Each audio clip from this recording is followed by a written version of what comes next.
আমি এই ডক্টর ইউনূস মিয়াকে সমালোচনা করার কারণে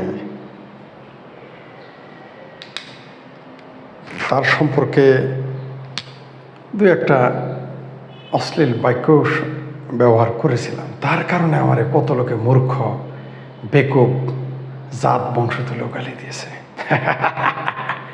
মনে হয় যে তারা ইউনূসের বংশধর ছিল। সেটাও গেল।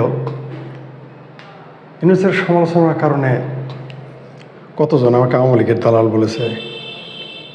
এই মার্কিন দালাল ইউনূসের সমালোচনার কারণে কতজন আমাকে নাস্তিক বলেছে। এই মার্কিন দালাল ইউনূসের সমালোচনার কারণে হিন্দুদের দালাল বলেছে। মার্কিন দালাল ইউনূসের সমালোচনার কারণে কেউ বলেছে আমি শেখ হাসিনার দালাল। কেউ কেউ তার দু কদম আগে গিয়ে বলেছে যে আমি নরেন্দ্র মোদীর দালাল। তা এখন এই যে হেফাজতে যারা পাকিস্তানি, বিএনপি, জাতীয় পার্টি, এমনকি বামের মধ্যে কিছু সিংহবাম যে তার ভক্ত, আপনারাও কিন্তু আমার সমালোচনা করছেন। আমি জানি ইউনূসের ব্যাপারে সমালোচনা করার কারণে এইবার যে আপনাদের রুহানি পীর, রুহানি নেতা সিংহবাম পেনিক ভট্ট যে এই ইউনূসকে বাল ছাল দেখাইল, এখন ঠিক আছে তো আমি যা বলি আপনারা শুনেন।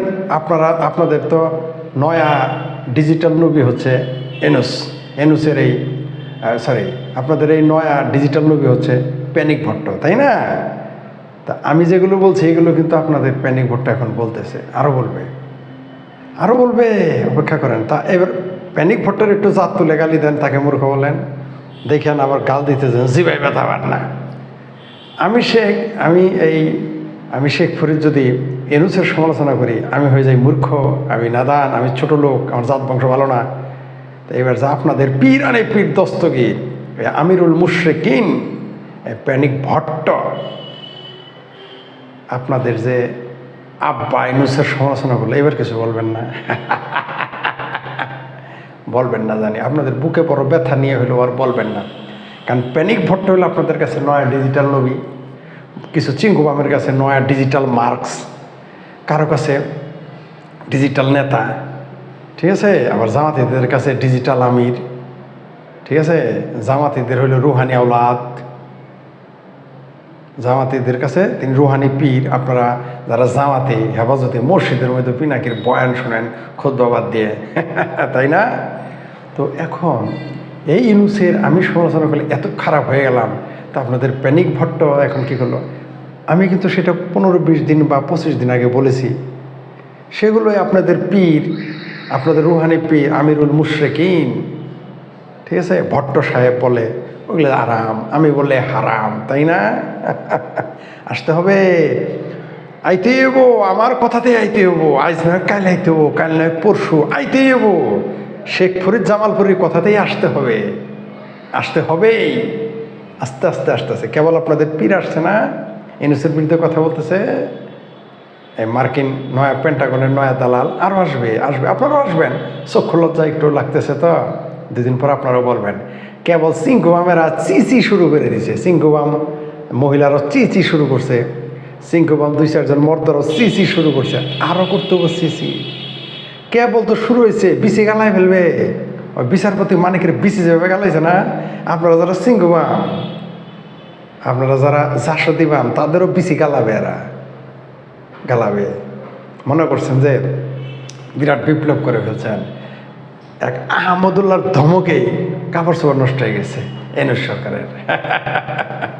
সিংহবাম এখন কেমন লাগে? এই মামুন মাস্টার আছে না, মামুন মাস্টারই বলি। এরা আমাদের মাথায় ঢুকেছে যে এরা পাকিস্তানপন্থীর আন্দোলন করতেছে।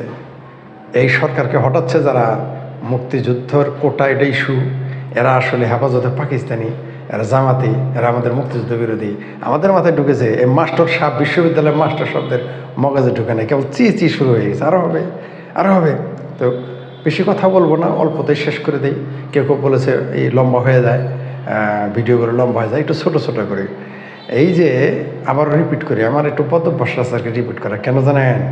জুতা তো একটা মারলে হবে না, এক জুতায় কয়েকবার করে মারতে হয়, এই জন্য মাঝে মাঝে রিপিট করি। তা সিংহবাম যারা আমারে বলছ তারপরে যারা হেফাজতে পাকিস্তানি ইউনূসের সমালোচনা করেন পিত্তি জ্বলে যাইত।